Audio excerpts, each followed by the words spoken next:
Il y a une pratique qui a été enregistrée dans notre pays, qui ne date pas de maintenant, à savoir que dans les établissements publics ou privés, surtout privés, lorsque les parents d'élèves ne se sont pas acquittés des frais de scolarité de leurs enfants, les établissements, à l'occasion des devoirs composés, renvoient les enfants chez eux pour mettre la pression sur les parents. D'autres, à l'occasion du dépôt des dossiers pour les examens de fin d'année, mettent la pression sur les parents en s'abstenant de transmettre les dossiers de leurs enfants candidats.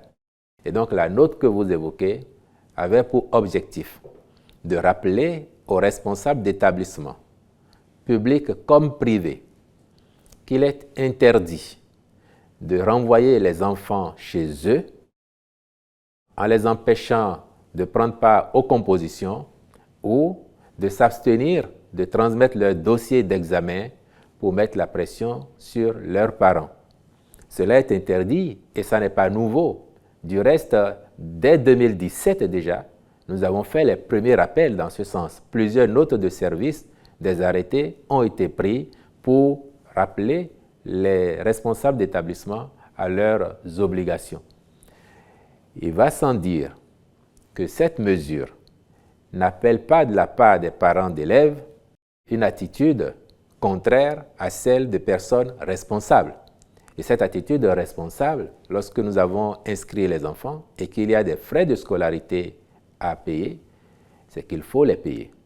Et bien entendu, dans notre pays, l'école primaire publique est gratuite pour tout le monde, filles comme garçons. L'école secondaire publique est gratuite pour les filles de la 6e en 3e. Et depuis l'année dernière, nous avons commencé à expérimenter l'extension de la mesure de gratuité de l'enseignement pour les filles jusqu'au niveau second cycle. L'année dernière, nous avons fait dans 20 communes à titre expérimental et nous avons reconduit cette année l'expérience afin de voir à terme s'il y a moyen de généraliser à tout le pays. En dehors des cas où il est formellement prescrit la gratuité, ou bien dans le cas où nous sommes en train de faire cette expérimentation de l'extension de la gratuité pour les filles du second cycle dans les collèges publics, nulle part ailleurs, il n'y a d'exonération de frais de scolarité. Donc notre mesure ne vise pas à priver les établissements des ressources qui leur permettent de tourner et de délivrer les enseignements aux enfants.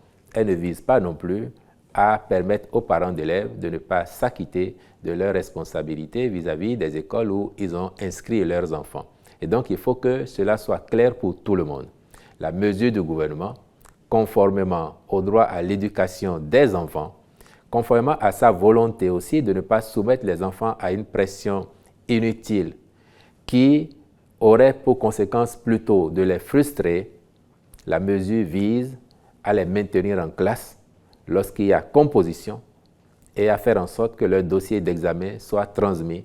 Il appartiendra aux écoles de prendre d'autres mesures pour recouvrer les frais de scolarité auprès des parents débiteurs plutôt que de mettre une pression injustifiée sur les enfants.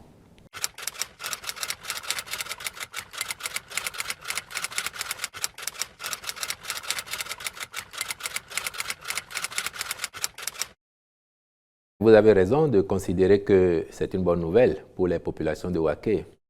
Ce d'autant que la reconstruction de ce marché est une vieille attente datant de plusieurs décennies, attente réitérée au président de la République à l'occasion de son passage dans la commune et attente à l'égard de laquelle le président Patrice Talon avait pris l'engagement de s'en occuper personnellement. Et vous vous interrogez sur comment ça va être fait. Je vous rassure tout de suite, ça va être reconstruit aux normes de la rupture, comme les autres marchés que nous avons déjà faits. Et à l'arrivée, vous verrez très bien que les attentes seront largement comblées et pour le bien de la commune de Waké et au bonheur des populations.